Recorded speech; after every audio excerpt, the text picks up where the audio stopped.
देखो chapter second, motion on a straight line.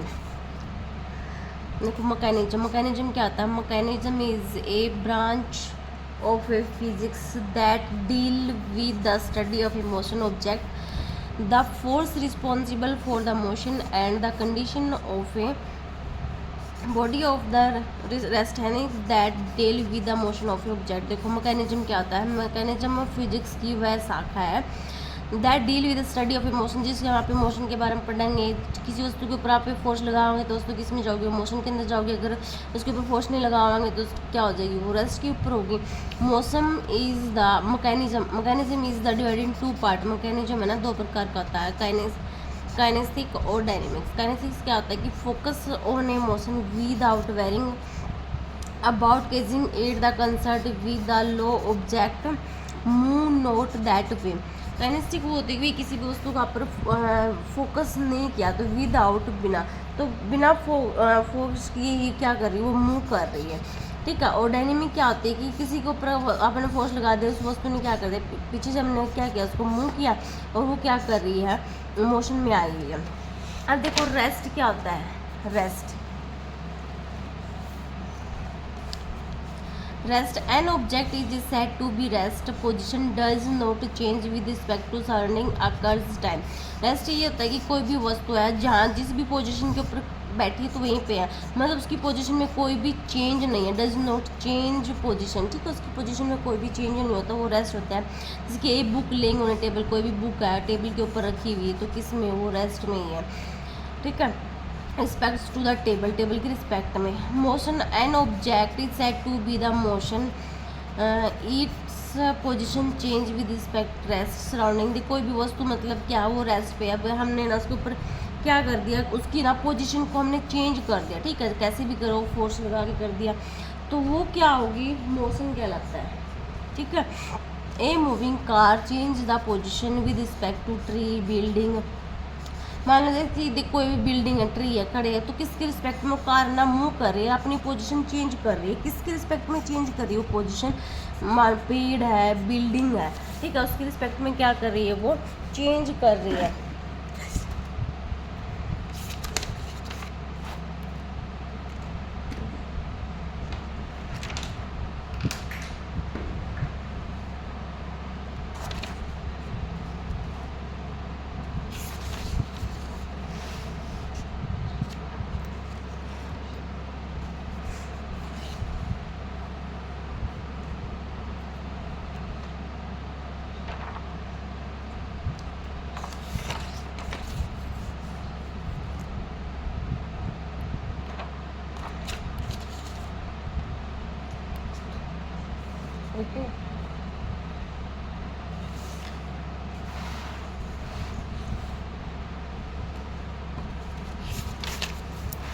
देखो आ गया वो समझ में? रेस्ट मोशन क्या है?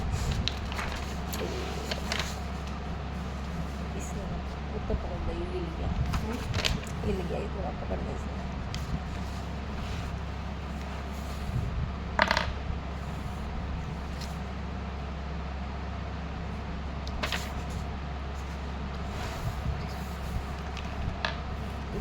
डाल दे वो स्टैंड वाला।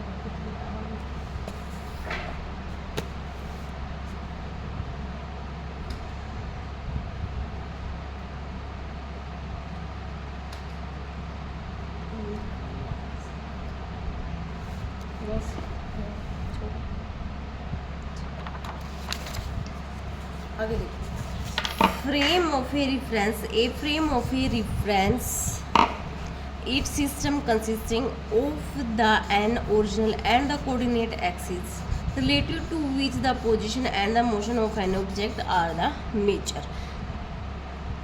फ्रेम ऑफ रेफरेंस क्या होता है कि किस frame a reference system consisting original coordinate axis relative to which position, जिसके अंदर आप पे किसी भी वस्तु की पोजीशन होगी या फिर उसको मौसम में लेके आना है या फिर उसको रेस्ट में लेके आना है, ठीक है।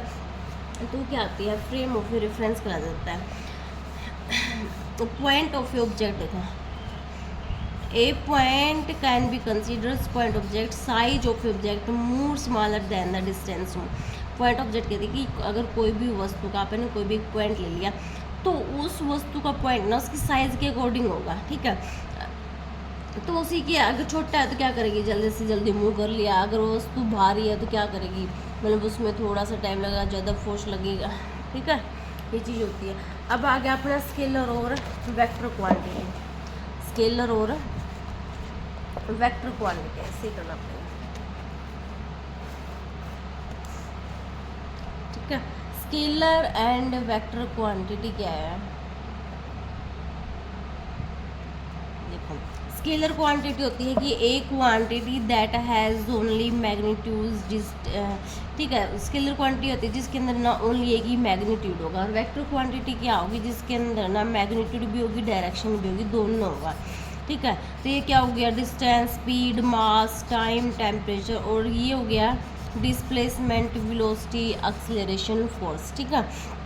Obeys ordinary law of algebraic, ये क्या था, ओबे ऑर्डिनरी लॉ ऑफ अलजेब्रिक, ये does not obey ordinary algebraic rule, need vector algebraic. इसके हमें किसकी जरूरत पड़ेगी, हमें वेक्टर की जरूरत पड़ेगी। जैसे कि मैंने ये लिख दिया, मैं ये चीज़ लिख दूँ कि देखो 2x आई आयोटा प्लस में 2x आई आयोटा प्लस में 3yj वेक्टर, मतलब ये वेक्टर की नोटेशन होती है। नीड टू वेक्टर अलजेब्रा, हमें इस चीज़ की जरूरत होगी, ठीक है। मैं लिख दूँ 4z के i j के, ये क्या होती है, इसकी एक वेक्टर की फॉर्म होती है, ठीक है। आगे देखो, आगे आ गया displacement and the distance and the displacement, distance and the displacement. Distance क्या हो गया, the total path of A length travel by an object during a motion, ठीक है। डिस्टेंस क्या होता है कि जितना पाथ की हमने दूरी तय की है, ट्रैवल किया, उसकी लंबाई, ठीक है। स्केलर क्वांटिटी क्या होती है, ओनली मैग्नीट्यूड होगी, no direction, always be the positive और zero, does not decrease even of the object, returns to the starting point, जहाँ से स्टार्टिंग पॉइंट किया हमने वहाँ से क्या कर लेगी, इसकी दूरी के अंदर क्या होगा, कोई भी डिक्रीज नहीं होगा, ठीक है। यानी कि हमें वहाँ पे क्या मिलेगा, हमें पॉजिटिव ही मिलेगा, यानी कि वहाँ पे इंक्रीज ही होता मिलेगा। आगे देखो डिस्प्लेसमेंट क्या होता है,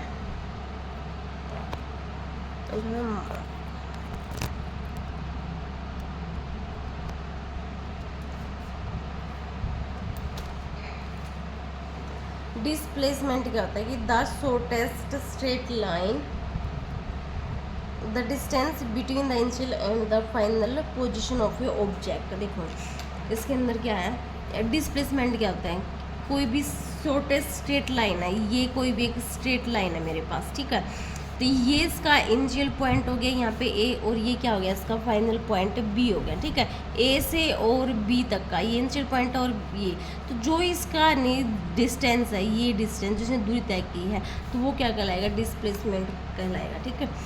तो vector quantity has both magnitude and the direction, can be positive, negative, zero, depending on the direction. कहते हैं वेक्टर क्वांटिटी क्या होती है, जिसके अंदर ओनली मैग्नीट्यूड होगा, डायरेक्शन भी होगी, बोथ मैग्नीट्यूड भी होगी, डायरेक्शन भी होगी, कैन बी पॉजिटिव भी हो सकता है, नेगेटिव भी हो सकता है, और zero, depending on the direction हो, किसके ऊपर डिपेंड होगा, डायरेक्शन के ऊपर डिपेंड होगा।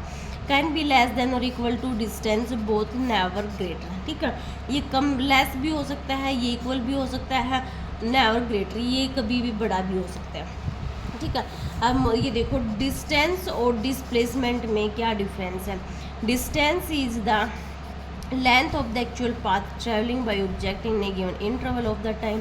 Displacement is the shortest distance between the initial and the final position of a moving in a particle. इसके अंदर क्या होगा कि जो भी पाथ हमने ट्रैवल किया, ठीक है, किसी भी वस्तु का जो भी उसकी डिस्टेंस की लंबाई कितनी है, ठीक है। और डिस्प्लेसमेंट क्या होगा, जहाँ जिसका इनिशियल पॉइंट से लेके ना जहाँ से स्टार्ट किया और फाइनल तक की वो वाली लंबाई। Distance travel by an object depend upon the path followed by the particle in the going from the initial position in the final position, ठीक है।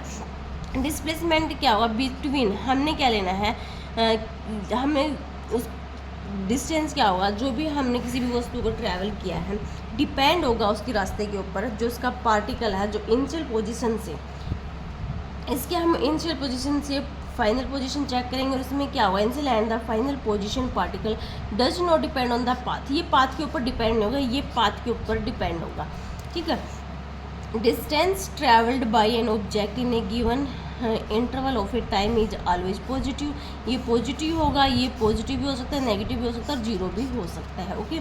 Distance is a vector quantity, displacement is a vector quantity, ठीक है। आगे देखो, आगे क्या है, एक क्वेश्चन गिवन है कि एक person walk the 5 kilometre toward the earth.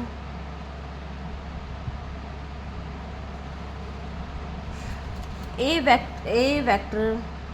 person walk the 5 kilometer toward east, then the turn and walk 3 kilometer toward north. After that, the walked 4 kilometer toward west and finally 2 kilometer toward the south. तो इसके अंदर क्या दिया है कि इसने ये बोला है कि कोई भी एक पर्सन है जो वॉक कर रहा है, पहले कैसे चला, वो एक पर्सन है, ठीक है, पहले चला वो, देखो मैं यहाँ पे बना रही हूँ योगी, ये अपनी वेस्ट है, ये अपनी ईस्ट है, ये नॉर्थ है और ये साउथ है। A person walk the 5 kilometre toward east, वो कैसे चला है, ईस्ट की तरफ चला है 5 किलोमीटर, तो यानी कि वो ऐसे चला होगा 5 किलोमीटर, ठीक है, यहाँ पे। Then turn and walk the 3 kilometre toward north, फिर वापस किसकी तरफ गया, वो नॉर्थ की तरफ गया। कितना गया वो नॉर्थ की तरफ, 3 किलोमीटर दूरी तय की। इसने पहले ईस्ट की तरफ कितनी दूरी की तय की थी, 5 किलोमीटर, ठीक है। After he walk the 4 kilometre, तो इसने टूवर्ड द वेस्ट, वेस्ट की तरफ वो कितना गया है, वेस्ट की तरफ गया है वो 4 किलोमीटर के लिए, 4 किलोमीटर कितना गया वो वेस्ट की तरफ गया। After then the 2 kilometre west, finally 2 kilometre toward the south, finally फिर वो 2 किलोमीटर कहाँ पे गया है, वो साउथ की तरफ गया। तो यानी कि देखो 1 किलोमीटर तो इसका ये वाला रहता है, ठीक है, और ये 2 किलोमीटर गया है, तो ये कितना था, 3 किलोमीटर का था। तो हमें ये वाला निकालना है, तो ये कितना होगा, तो ये कैसे बना है, फिर ये कितना है, ये 1 रहता है, ये 1 रहता है, तो ये भी कितना रह गया, 1 रह गया। अच्छा ये 3 था, ये 2 आ गया, ठीक है, तो ये कितना रह गया 1, तो ये मैं ऐसे बना रही हूँ, ये भी 1 हो गया, ये भी 1 हो गया, तो ये कितना आ पाइथागोरस थ्योरम से कितना आ गया, ये रूट का 2 होगा, ठीक है। आई होप समझ में आ गया होगा। आगे देखो, distance displacement in the circular arc, तो जिसकी लेंथ निकालनी होगी तो क्या होगा, रेडियस थीटा, ठीक है, थीटा किस में निकलेगा, रेडियन में निकलेगा, हमने फर्स्ट चैप्टर में अंदर ये किया था। तो डिस्प्लेसमेंट निकालने का फॉर्मूला क्या होगा, del is equal to 2r sine theta by में 2, ठीक है, साइन थीटा बाई में 2। ये मैथ के अंदर भी तो आता है, साइन थीटा क्या आता है, परपेंडिकुलर हो रहा है हाइपरटोनिस, ये मैंने करवा भी दिया, पंडित बद्री प्रसाद हर बोले। तो यहाँ पे क्या आ गया, sine theta, cos theta, tangent theta, cot theta, scanned theta और कोसिकेंड थीटा। तो साइन थीटा क्या होता है, परपेंडिकुलर हो रहा है हाइपरटोनिस, ठीक है। तो हमें कोड की जो लंबाई निकालनी है तो उसका क्या फॉर्मूला था, 2r, लेंथ निकालनी है तो साइन थीटा बाई में 2, ठीक है, 2r साइन थीटा बाई में 2। तो साइन थीटा की परपेंडिकुलर हाइपरटोनिस, ठीक है। आगे देखते हैं, इसका कोई क्वेश्चन करते हैं। A body move along a circular path of A radius 7 centimetre, find the distance travelled and displacement in the flowing cases, ठीक है। तो इसके अंदर क्या दिया है, डी डिस्टेंस, रेडियस कितनी दी है, 7 दी है, ठीक है। हमें क्या निकालना है, इसका डिस्प्लेसमेंट निकालना है। डिस्प्लेसमेंट निकालने का फॉर्मूला मैंने बताया था, इसके अंदर sign 2r sine theta by में 2, ठीक है।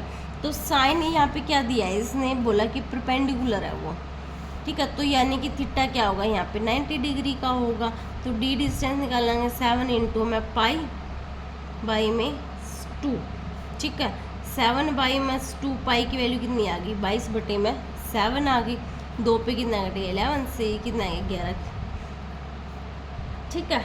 पहले तो हमने डी निकाल लिया यहाँ से 11 सेंटीमीटर का।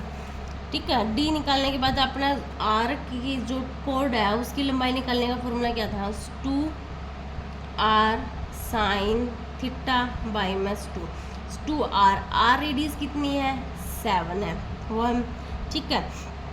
साइन थीटा कितना 90 डिग्री का, 90 बाई माइनस 2 कराएंगे तो कितना आ गया साइन 45। साइन 45 की वैल्यू कितनी होती है 1 बाई में √2 होती है, ठीक है। तो इसकी मल्टीप्लाई करिए तो कितना आ गया 7 दूनी 14, 1 बाई में √2, इसका कर दो रेशनलाइज √2 यहाँ से कितना आ गया 14 √2 बाई में 2 से कितना कट गया 7 √2 क्या आ गया इसका आंसर आ गया, ठीक है। ओके आगे देखो फिर अगला क्वेश्चन खुद कर ही लोगे कि a person walk the a circular track of A radius 10 kilometre cover the 3.4 of a circle. Circle का इसने 3/4 हिस्सा क्या कर लिया, इसने ये वाला पार्ट क्या कर लिया कवर कर लिया। तो इसका फॉर्मूला फिर वही आ गया 2πr इंटू में अब की बार एंगल की वैल्यू इसने दे रखी 3/4 आ गया। कैसी ये वैल्यू पाई की वैल्यू और आर की वैल्यू ही पुट करनी है। आर की रेडियस कितनी दे रखी है यहाँ पे 10 सेंटीमीटर दिया है, ओके। पाई की वैल्यू 22/7 होती है। Calculate the distance and the displacement. अगर ये कैलकुलेट करना है कि देखो कोई भी आदमी है कि ये इस वैल्यू पे क्या आ रहा है चढ़ता ही जा रहा है, ये 10 आ गया ये 3 आ गया, तो इसके ऊपर क्या लगा दिया मैंने परपेंडिकुलर, इसका डिस्टेंस निकालना है। तो ये देखो ध्यान से देखो ये क्या बन रही है राइट एंगल ट्रायंगल बन रही है, तो क्या बनेगा 10 का स्क्वायर प्लस में 3 का स्क्वायर रूट, तो ये क्या कितना आ गया 100 प्लस में 9 तो 109 ही आ गया। फिर इसका निकालो ये भी तो क्या बन रही है राइट एंगल ट्रायंगल बन रही है 8 का स्क्वायर प्लस में 2 का स्क्वायर रूट, पाइथागोरस थ्योरम आ गई। फिर इसका निकाल लो यहाँ से, इसका निकाले तो वही फिर कितना आ जाएगा रूट का 6 आ जाएगा, ठीक है। तो इन सभी को ऐड कर लो, ये क्या आ गया इसकी डिस्टेंस निकल के आ जाएगी। आगे देखो स्पीड क्या होती है,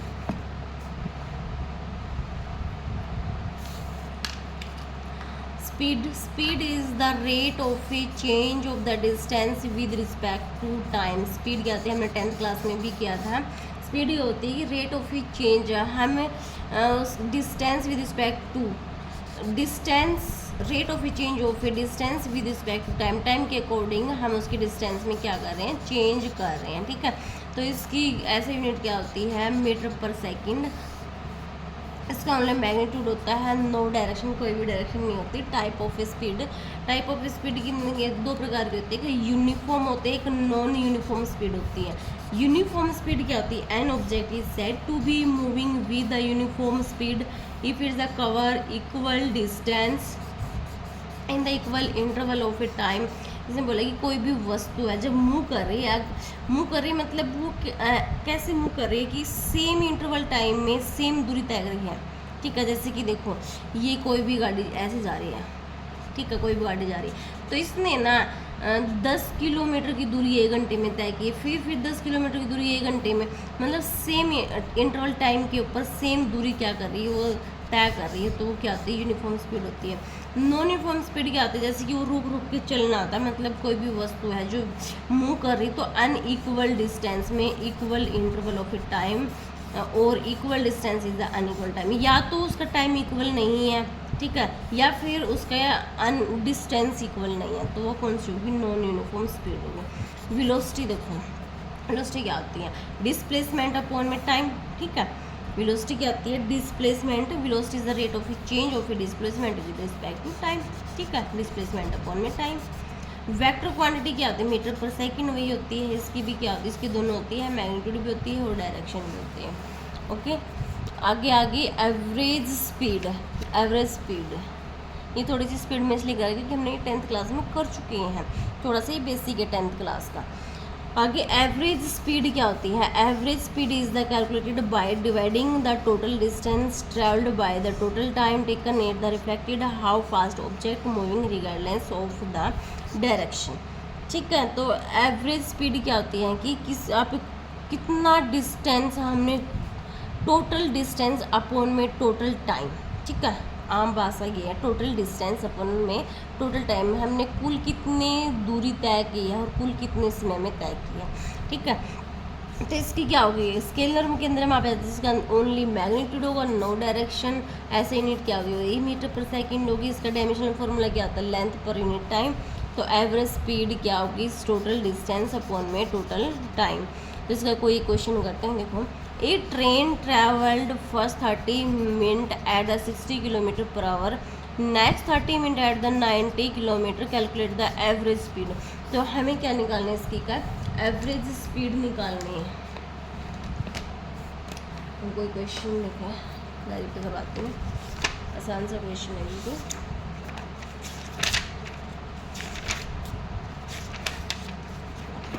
क्या दिया इसने कि एक ट्रेन ट्रैवल फर्स्ट 30 मिनट।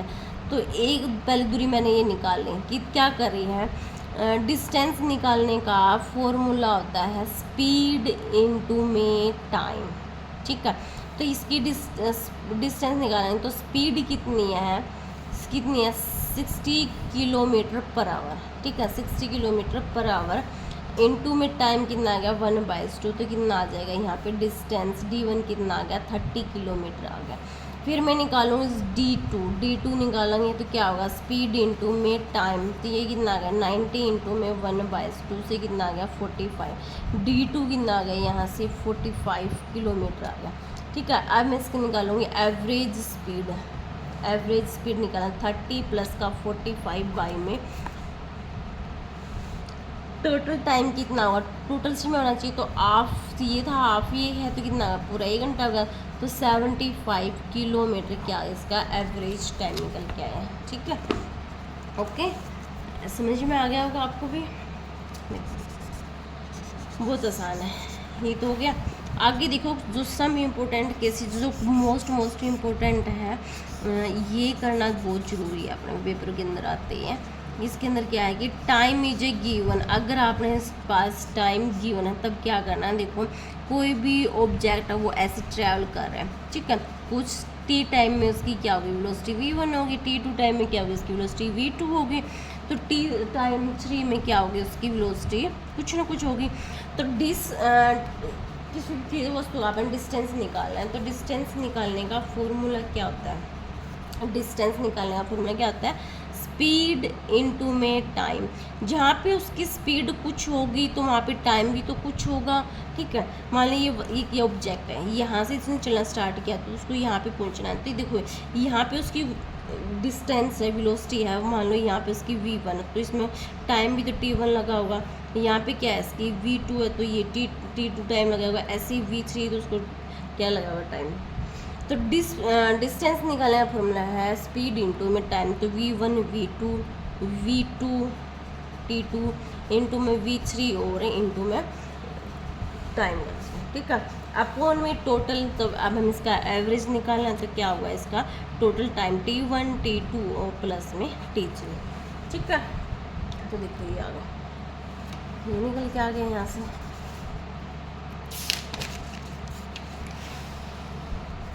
अगला देखो इसका केस सेकंड ने क्या कि अगर हमें डिस्टेंस गिवन है तब क्या करना है, डिस्टेंस गिवन है तो फिर वही होगा, इसके अंदर कुछ इसकी वेलोसिटी होगी, ठीक है, स्पीड होगी, वेलोसिटी होगी, स्पीड होगी, कुछ ना कुछ हमें डिस्टेंस दिया हुआ, तो क्या होगा इसका टाइम निकालोगे तो क्या हो जाएगा, टाइम क्या होगा। तो देखो क्या था, मैंने बताया था कि डिस्टेंस निकालने का फॉर्मूला होता है स्पीड इनटू में टाइम, ठीक है। अब हमें क्या निकालना, टाइम t1 निकालना, तो डिस्टेंस है x है, स्पीड v1 है, तो x1 अपॉन में v1 इजक्वल टू क्या होगा t1 होगा, x2 अपॉन में v2 इजक्वल टू क्या होगा t2 होगा।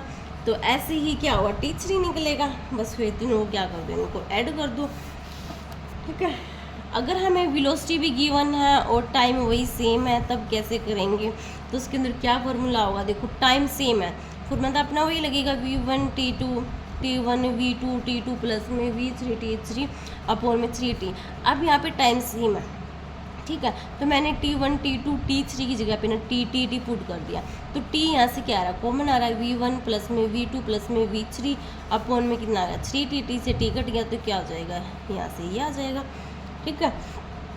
ओके, देखिए किससे क्वेश्चन करते हैं।